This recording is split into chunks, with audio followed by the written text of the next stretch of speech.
बिस्मिल्लाहिर्रहमानिर्रहीम। अस्सलाम वालेकुम dear students, I am Adil Razaq और आज हम अपना second year physics chapter number 13 current electricity का लास्ट आर्टिकल पढ़ने जा रहे हैं, पोटेंशियोमीटर। डियर स्टूडेंट्स, ये आर्टिकल इम्पोर्टेंट लॉन्ग है, इससे रेलेवेंट एक्सरसाइज में एक शॉर्ट क्वेश्चन भी है, यहाँ से कंसेप्चुअल शॉर्ट क्वेश्चन भी आ सकते हैं जो मैं आपके साथ डिस्कस करूँगा और यहाँ से MCQs भी आ सकते हैं। इस टॉपिक की अहमियत का अंदाज़ा आप इस बात से भी लगा सकते हैं कि ये MD कैट के अंदर भी इंक्लूडेड है। ओके, इसी तरह ई कैट में भी ये इंक्लूडेड है, तो ये entry test point of view से और इसी तरह FSC पॉइंट ऑफ व्यू से एक इम्पोर्टेंट आर्टिकल है। सबसे पहले अब हम इसको शुरू करते हैं और देखते हैं कि इसके अंदर जो है वो कौन से पैरामीटर्स हैं और इसके अंदर कौन से कंसेप्ट इस्तेमाल हो रहे हैं और इससे पहले जो हम पढ़ चुके हैं क्या उससे हमें कोई मदद मिल सकती है इस चीज़ को समझने के लिए। तो देखें, सबसे पहले हम बात शुरू करेंगे पोटेंशियोमीटर से। हमने कहा जी यहाँ पर ये पोटेंशियो को आप डिवाइड करें 2 वर्ड्स में, तो ये 2 वर्ड्स कौन से बनते हैं, एक बनता है पोटेंशियल और एक बनता है मीटर।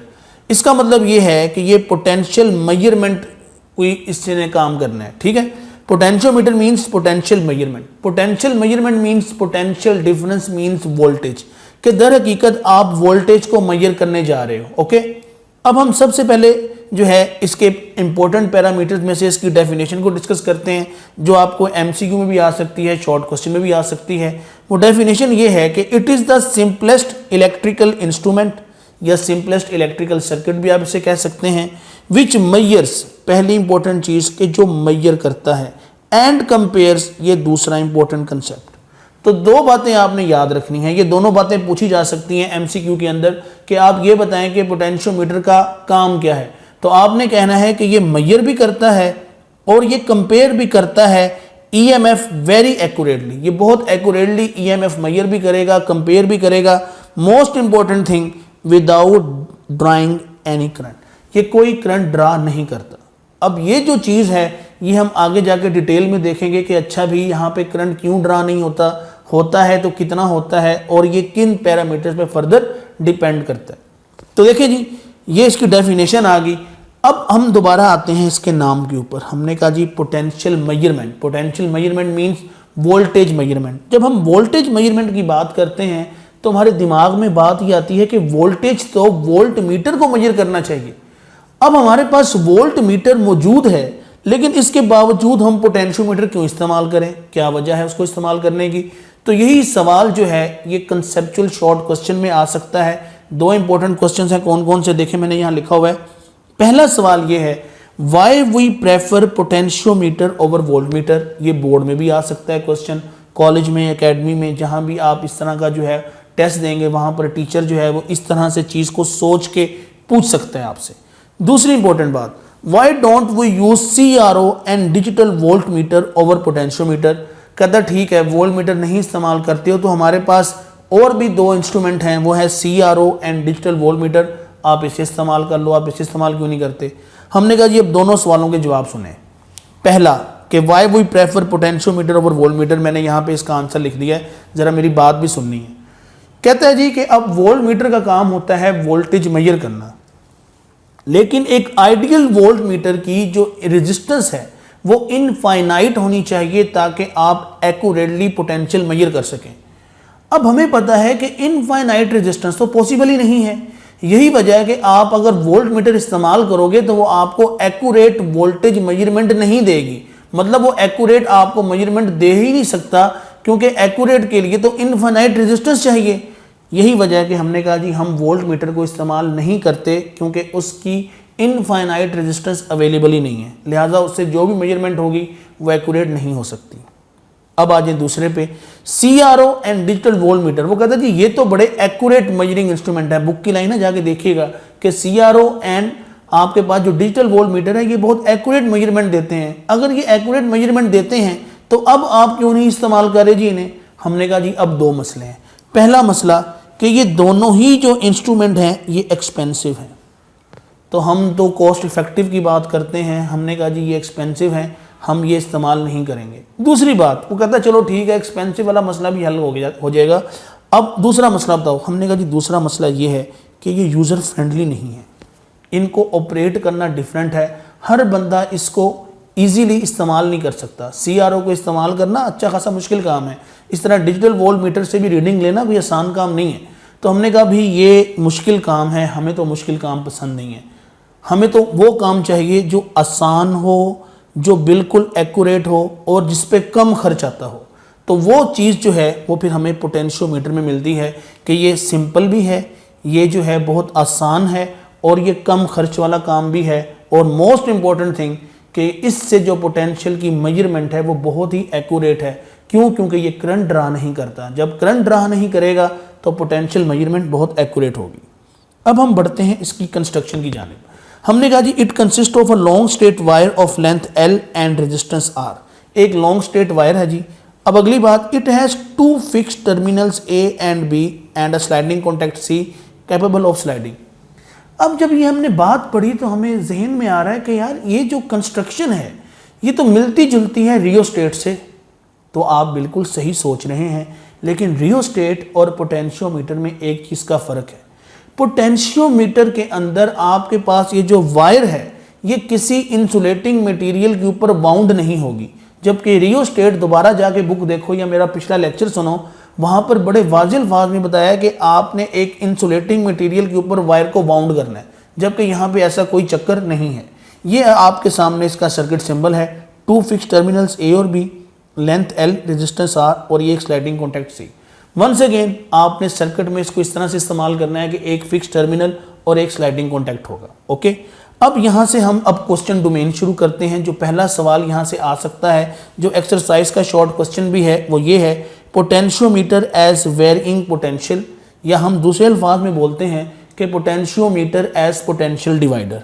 तो अब हमने ये देखना है कि पोटेंशियोमीटर से हम पोटेंशियल कैसे डिवाइड कर सकते हैं। तो सबसे पहले आपको इसका सर्किट आना चाहिए। तो देखें जी सर्किट में क्या है, एक EMF वाली बैटरी है जिसका EMF E है, ये हमें मालूम होगा। यहाँ पे जी आपने क्या किया जी, एक पोटेंशियोमीटर की अरेंजमेंट लगाई हुई है, ये टर्मिनल A, ये टर्मिनल B, और यहाँ पर आपने वोल्ट मीटर लगाया हुआ है। गौर से देखो ये वोल्ट मीटर है, गैल्वानोमीटर नहीं है, क्योंकि हमने पोटेंशियल को डिवाइड करवाना है, पोटेंशियल मेजर करना है। ओके, और यहाँ पर क्या आ गया, ये टर्मिनल C आ गया। अब आप सोच रहे होंगे कि ये पोटेंशियोमीटर भी है और यहाँ पे वोल्ट मीटर भी है, तो पोटेंशियोमीटर के साथ फर्दर पोटेंशियोमीटर नहीं लग सकता। पोटेंशियोमीटर के साथ हमने सिंपल वोल्ट मीटर इसलिए लगाया है ताकि हम ये देख सकें कि पोटेंशियल डिवाइड हो रहा है या नहीं हो रहा। सिंपल ये डिवीजन मालूम करने के लिए हमने लगाया वोल्ट मीटर। अदरवाइज एक बच्चा ये भी तो कह सकता है कि जी पीछे तो आप कह के आए हैं कि हमने वोल्ट मीटर नहीं इस्तेमाल करना, तो आगे अब आप वोल्ट मीटर इस्तेमाल कर रहे हैं। तो ये सिंपल इसीलिए क्योंकि हम यहाँ पे सिर्फ ये देखना चाह रहे हैं कि क्या पोटेंशियल डिवाइड हो रहा है या नहीं हो रहा। हमें उसकी एक्यूरेट और जो है एथेंटिक वैल्यू के बारे में हमें नहीं चाहिए, हमने सिर्फ ये देखना है कि पोटेंशियल वेरी होता है या नहीं होता। ओके, इसलिए यहाँ पे वोल्ट मीटर लगाया। अब आपने क्या करना है, ये आपके सामने स्लाइडिंग कॉन्टैक्ट C है, अब आपने इसको मूव करना है। अब यहाँ पर जो मेन कंसेप्ट इस्तेमाल हो रहा है वो ये है कि ओहम्स लॉ इस्तेमाल करें, V = IR, आप जानते हो। हमने कहा जी I कॉन्स्टेंट, I जो है बहुत मामूली है, कॉन्स्टेंट वैल्यू है इसकी, तो फिर V is directly proportional to R। ये मेन कंसेप्ट इस्तेमाल हो रहा है कि वोल्टेज डायरेक्टली प्रोपोर्शनल है रेजिस्टेंस के, और सिंस वी नो दैट के resistance is directly proportional to L, तो हम ये कह सकते हैं कि voltage is directly proportional to L। Okay, तो यहाँ पे अब लेंथ का चक्कर आ गया। किसका चक्कर आ गया? लेंथ का। तो ये बात याद रखनी है कि पोटेंशियोमीटर में रेजिस्टेंस का चक्कर ख़त्म होगा, करंट का चक्कर ख़त्म होगा, या लेंथ का चक्कर आएगा। ओके, इसलिए हमने कहा कि long straight wire of length L। Okay, अच्छा अब आ जाओ ज़रा यहाँ पे, ये A और C है, हमने इसका पोटेंशियल मालूम करना है। तो देखें जी VAC according to Ohm's law I cross R आ गया। R क्या है? इस रीजन की जो है, जो आप रीजन इस्तेमाल कर रहे हो A और C के दरमियान, उसकी रेजिस्टेंस, और ये स्मॉल l उस रीजन की length. Okay, total length L है, टोटल रेजिस्टेंस R है। हमने कहा जी I = E/R according to Ohm's law, ये आप जानते हो, ठीक है। और R जो है कैपिटल R कैपिटल L के, और स्मॉल r जो है वो स्मॉल l के डायरेक्टली प्रोपोर्शनल। अब हमने कहा जी यहाँ पे हम लिख सकते हैं, फिर I की जगह E/R की जगह हम लिख सकते हैं E/L, ठीक है। तो ये इक्वेशन बन गई VAC = E/L multiply by small l। अब ये जो L है ये टोटल लेंथ है जो मैंने इससे रिप्लेस की है, और ये जो स्मॉल एल है ये मैंने इस आर से रिप्लेस किया, इसको मैंने यहाँ पुट कर दिया। अब हमने कहा जी ई ओवर एल तो कांस्टेंट है, ये बैटरी का पोटेंशियल आपको दिया होगा, कांस्टेंट क्वांटिटी है, लेंथ आपको दी होगी, कांस्टेंट क्वांटिटी है, तो आंसर आ गया कांस्टेंट। तो फिर V A C is equal to constant multiply by L, ख़त्म किया तो V A C is directly proportional to L. देखें वही चीज़ जो मैं यहाँ पे आपको समझा के गया हूँ, वहाँ पे सिर्फ कैपिटल एल है, यहाँ पे स्मॉल एल है, ठीक है। तो हमने कहा कि अगर आप स्लाइडिंग कॉन्टैक्ट को अब टूवर्ड्स सी मूव करोगे तो लेंथ बढ़ेगी, यही वजह है कि वी ए सी बढ़ेगा। इस तरह अगर आप इसको टूवर्ड्स ए मूव करते हो तो लेंथ कम होगी और वी ए सी भी क्या हो जाएगा, हमारे पास कम हो जाएगा, ठीक है। तो डियर स्टूडेंट, ये था जी हमारे पास कि किस तरह से आप इसको एज अ वेरिंग पोटेंशियल इस्तेमाल कर सकते हैं। अब देखो अगर आप टूवर्ड्स बी जाओगे ना तो यहाँ पर ए और सी के दरमियान पोटेंशियल ज़्यादा आ जाएगा। चले मैं आसान कर देता हूँ, मैं कहता हूँ जी बिलफर्ज ये है E is equal to 10 volt, ठीक है जी। अब अगर आप टूवर्ड्स बी जाओगे तो यहाँ इसका पोटेंशियल बढ़ जाएगा। बिलफर्ज मैं कहता हूँ जी इस पॉइंट पर अगर यहाँ पे 7 वोल्ट आ रहा है तो C और B के दरमियान पोटेंशियल कितना होगा, हमने कहा 3 वोल्ट। तो देखें इस तरह आपने पोटेंशियल को डिवाइड करवाया है, गॉट द पॉइंट। तो डियर स्टूडेंट, ये था जी हमारे लेक्चर का पहला हिस्सा जिसके अंदर हमने सिंपल डेफिनेशन को डिस्कस किया और हमने सिर्फ एक एप्लीकेशन को डिस्कस किया कि हम पोटेंशियोमीटर से किस तरह वोल्टेज डिवाइड कर सकते हैं। अब इसके बाद मैं आपको सिखाऊंगा कि आप पोटेंशियोमीटर को इस्तेमाल करके अननोन बैटरी का ईएमएफ कैसे मालूम कर सकते हो और आप दो बैटरीज का ईएमएफ कैसे कंपेयर कर सकते हो। तो अब हम बढ़ते हैं लेक्चर के दूसरे हिस्से की जानिब। स्टूडेंट्स, अब हम लेक्चर के दूसरे हिस्से की जानिब बढ़ते हैं कि जिसके अंदर हमने पोटेंशियोमीटर की अगली एप्लीकेशंस पढ़नी हैं और नेक्स्ट जो इसकी एप्लीकेशंस हैं उनमें हमने ये देखना है कि पोटेंशियोमीटर से हम अननोन ईएमएफ बैटरी का कैसे निकालते हैं और इसी तरह हम ईएमएफ टू बैटरीज का किस तरह से कंपेयर करते हैं।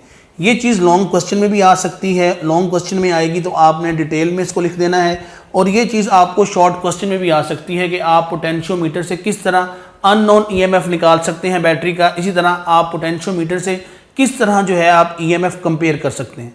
तो ये दोनों चीज़ें आपको शॉर्ट क्वेश्चन में भी आ सकती हैं और डिटेल लॉन्ग भी आ सकता है, तो आपने मेरी बातों को बहुत तवज्जो और गौर से सुनना है। देखिए जी, सबसे पहले हम बात कर रहे हैं potentiometer to use EMF of unknown battery के। हमारे पास एक अननोन बैटरी है, हमने उसका ईएमएफ मालूम करना है कि उसकी वैल्यू क्या होगी। Potentiometer is used to find unknown EMF of a battery. Dear students, ये चीज़ जो है ये हम लेक्चर के पहले हिस्से में पढ़ चुके हैं कि हमारे पास जो पोटेंशियोमीटर है इससे हम unknown EMF of a battery मालूम कर सकते हैं, ठीक है। अब सबसे पहले हमने वर्किंग प्रिंसिपल देखना है कि अननोन ईएमएफ जो है मालूम करना है तो किस तरह से करना है, असूल क्या है। तो देखें जी, वंस अगेन बैलेंसिंग कंडीशन। अब ये बैलेंसिंग कंडीशन हमने कहीं पढ़ी हुई है तो हमें याद आ गया कि ये तो हमने व्हीटस्टोन ब्रिज में पढ़ी थी। अब बैलेंसिंग कंडीशन क्या होती है कि आपके पास current through galvanometer should be equal to zero. ये हम दूसरे लफ्जों में कहते हैं कि गैल्वानोमीटर कोई डिफ्लेक्शन शो ना करे, करंट जो है गैल्वानोमीटर में वो जीरो होना चाहिए, ओके। तो यही बात यहाँ पे लिखी हुई है कि balancing condition such that I G is equal to zero, potential must be same so that no current can flow from galvanometer. के पोटेंशियल सेम होना चाहिए। पोटेंशियल जब सेम होता है तो करंट फ्लो नहीं करता। यही चैप्टर 13 में हमने बिल्कुल स्टार्ट में पढ़ा था कि करंट फ्लो ही तब करता है जब एक पोटेंशियल डिफरेंस हो। तो जब पोटेंशियल डिफरेंस नहीं होगा, पोटेंशियल सेम होगा तो करंट भी फ्लो नहीं करेगा। अब ये सर्किट डायग्राम आ गया आपके सामने। अब गौर से देखें जी, इस सर्किट डायग्राम में ये जो ई है ये हमने एक बैटरी लगाई हुई है। इस बैटरी की वैल्यू आपको मालूम होगी, याद रखिएगा। और ये ई एक्स है, ई एक्स मीन्स अननोन ईएमएफ वाली बैटरी, ये हमने मालूम करनी है, ठीक है। ये आपके सामने क्या आ गया जी, वो दो फिक्स टर्मिनल आ गए पोटेंशियोमीटर के, ए और बी। ये स्लाइडिंग कॉन्टैक्ट सी आ गया, ये हमने गैल्वानोमीटर लगा दिया। अब गौर से देखो, ये गैल्वानोमीटर है क्योंकि यहाँ पे करंट डिटेक्शन होनी है, ओके। अब ध्यान से मेरी बात सुननी है, इंपॉर्टेंट नोट। इस सर्किट को बनाना और इस सर्किट को समझना, वो सारी की सारी जो चीज़ है वो मैंने यहाँ एक्सप्लेन की हुई है। ध्यान से सुनिएगा। The positive terminal of non value, ये देखें जरा, the positive terminal of battery of non value and unknown value must be connected eight point A. कि इस बैटरी का ईएमएफ जो मालूम है और वो बैटरी जिसका ईएमएफ आपने मालूम करना है, दोनों को कहाँ पे कनेक्ट करना है, उन दोनों का पॉजिटिव टर्मिनल पॉइंट ए पे कनेक्ट करना है। This is the condition. इस कंडीशन के अलावा आप इससे काम नहीं ले सकते, ये याद रखनी है बात। क्यों? क्योंकि हमने यहाँ पे पोटेंशियल सेम करना है। Got the point. यही वजह है कि इस बैटरी का पॉजिटिव, इस बैटरी का पॉजिटिव दोनों कहाँ टच होने चाहिए, दोनों यहाँ पे ए पे कनेक्ट होने चाहिए। ओके, अब द पोटेंशियल वी ए, अब देखें जी इन दो पॉइंट्स का पोटेंशियल वी ए सी, ये ए और सी आप इस्तेमाल कर रहे हैं, तो वी ए सी का potential should be equal to E X, कि जो पोटेंशियल वी ए सी का होगा वही ई एक्स का होगा। ओके, अब वर्किंग आ जी द स्लाइडिंग कॉन्टैक्ट। अब आपने स्लाइडिंग कॉन्टैक्ट को इसके ऊपर ऐसे मूव करते जाना है। अब एक ऐसा पॉइंट आएगा कि गैल्वानोमीटर जीरो डिफ्लेक्शन शो करेगा, बिल फर्ज वो ये वाला पॉइंट है, यहीं पे आपके पास गैल्वानोमीटर ने जीरो डिफ्लेक्शन शो कर दी। तो आपने क्या करना है, आपने यहाँ से लेके यहाँ तक ये जो लेंथ है स्मॉल एल, इसको मेजर कर लेना है। इस तरह ये जो यहाँ से यहाँ तक रेजिस्टेंस आ रही है, ये स्मॉल आर आ रही है, ये आपने नोट कर लेनी है। ओके, ये स्मॉल आर है, इसको मैं दोबारा से बना देता हूँ आपके लिए, ये आप देख सकते हो, ये स्मॉल आर है। ओके, अब हमने कहा जी आप लगा दें जी working equation, V A C is equal to E X किसके इक्वल आ जाएगा, I multiply by R. I क्या है, करंट, और आर क्या है, ये उस पोर्शन की रेजिस्टेंस। ओके, ये हमने लास्ट टाइम डिस्कस की थी। I is equal to E over R, हम जानते हैं कि करंट जो है ये E M F over R. अब ई एम एफ ये भी कांस्टेंट क्वांटिटी है, आर वो भी कांस्टेंट क्वांटिटी है। आर जो है ये डायरेक्टली प्रोपोर्शनल है कैपिटल एल के, और जो स्मॉल आर है ये स्मॉल एल के डायरेक्टली प्रोपोर्शनल है। तो इक्वेशन को रीडिफाइन कर लें, तो आपके पास इक्वेशन आ गई E X is equal to E by capital L multiply by small L. अब ये ई की वैल्यू नॉन, स्मॉल एल की वैल्यू आपने यहाँ से कैलकुलेट कर लेनी है, कैपिटल एल की वैल्यू आपको पता होगी। अब मैं आपको एक क्वेश्चन सॉल्व करवाता हूँ कि लेट ये जो ई है इसकी वैल्यू 10 वोल्ट है, टोटल लेंथ 100 सेंटीमीटर है, ये जो आपके पास बैलेंस पॉइंट आया है ये एल, इसको बैलेंस पॉइंट भी बोलते हैं। ठीक है, ये 10 सेंटीमीटर है, तो ई एक्स की वैल्यू निकालो, तो पुट कर दो फार्मूले में, सॉल्व कर लो, तो 1 वोल्ट वैल्यू आ जाएगी। ये आपको न्यूमेरिकल भी आ सकता है। ओके, तो यहाँ पर ये काम ख़त्म हो गया कि हमने अननोन ईएमएफ किस तरह से पता करना है। तो सिंपल असूल की बात क्या है कि जिस बैटरी का ईएमएफ पता है और जिसका मालूम करना है, दोनों का पॉजिटिव टर्मिनल ए पे लगा दो, स्लाइडिंग कॉन्टैक्ट को उसके ऊपर मूव करो, एक ऐसा पॉइंट आ जाएगा कि जिसके ऊपर आपके पास गैल्वानोमीटर जीरो डिफ्लेक्शन शो करेगा। उस पॉइंट को आपने नोट कर लेना है और फिर इक्वेशन आपके सामने है, इसमें पुट करके आप अननोन ईएमएफ निकाल सकते हो। अब आ जाए आप अगले काम के ऊपर। जो अगला काम है वो क्या है, to compare EMF of two batteries. अब आपने दो बैटरीज का ईएमएफ कंपेयर करना है। वंस अगेन इसका वर्किंग प्रिंसिपल भी क्या है, बैलेंसिंग कंडीशन। ठीक है जी, once again current through galvanometer zero होना चाहिए। ठीक है, कब ऐसा होता है, जब पोटेंशियल सेम हो जाए। अब ये आपके पास सर्किट डायग्राम है, ज़रा सर्किट डायग्राम को ज़रा समझिएगा। यहाँ पे दो बैटरी, सारा वही काम, वही जो पहले सीखा है कि देखो इस बैटरी का पॉजिटिव, इस बैटरी का पॉजिटिव, इस बैटरी का पॉजिटिव, ये सारा जो है ये पॉइंट ए पे है, ये पॉइंट आपके पास आ गया जी बी पॉइंट। ओके, अब ये देखें, अब सबसे पहले क्या करना है, सबसे पहले आपने इसको इसके साथ जोड़ देना है। ये देखें, अब आपके पास सर्किट में E1 आ गया। अब आप स्लाइडिंग कॉन्टैक्ट को मूव करें, स्लाइडिंग कॉन्टैक्ट को मूव करोगे तो कोई ऐसी लेंथ आ जाएगी कि जिसके ऊपर आपके पास जो है वो गैल्वानोमीटर जीरो डिफ्लेक्शन शो करेगा। बिल फर्स्ट वो ये लेंथ L1 आ गई। तो हमने सिंपल जी इक्वेशन हमने पढ़ी हुई है, तो आप सिंपल इस इक्वेशन को इस्तेमाल करें तो ये आपके पास E1 की इक्वेशन आ जाएगी। सिमिलरली अब E2 मालूम करना है, तो अब आप इसको इसके साथ जोड़ दो, इसके साथ कनेक्शन उतार दो, इसके साथ जोड़ दो। अब आपके पास सर्किट में E2 आ गया। वंस अगेन स्लाइडिंग कॉन्टैक्ट को इसके ऊपर मूव करो, ये टर्मिनल ए है, ये टर्मिनल बी है। ओके, इसको इसके ऊपर मूव करो, बिल फर्जी यहाँ से लेके यहाँ तक ये कोई लेंथ L2 है, इसके ऊपर जीरो डिफ्लेक्शन शो हुई। तो आपने वंस अगेन वही इक्वेशन बना के आपने इसको लिख लिया कि ये आपके पास आ गई जी E2 की इक्वेशन। अब चूँकि हमने कंपैरिजन करना है, तो कंपैरिजन में सिंपल क्या होता है जी, दोनों को आप डिवाइड कर दें। तो देखिए जी E2 ओवर E1 क्या आ जाएगी, E over L multiply by L2 divided by E by L multiply by L1। अब ये तो आपस में कैंसिल हो गए, तो फिर E2 ओवर E1 किसके इक्वल आ गया, तो देखें जी ये इक्वल आ गया L2 ओवर L1 के।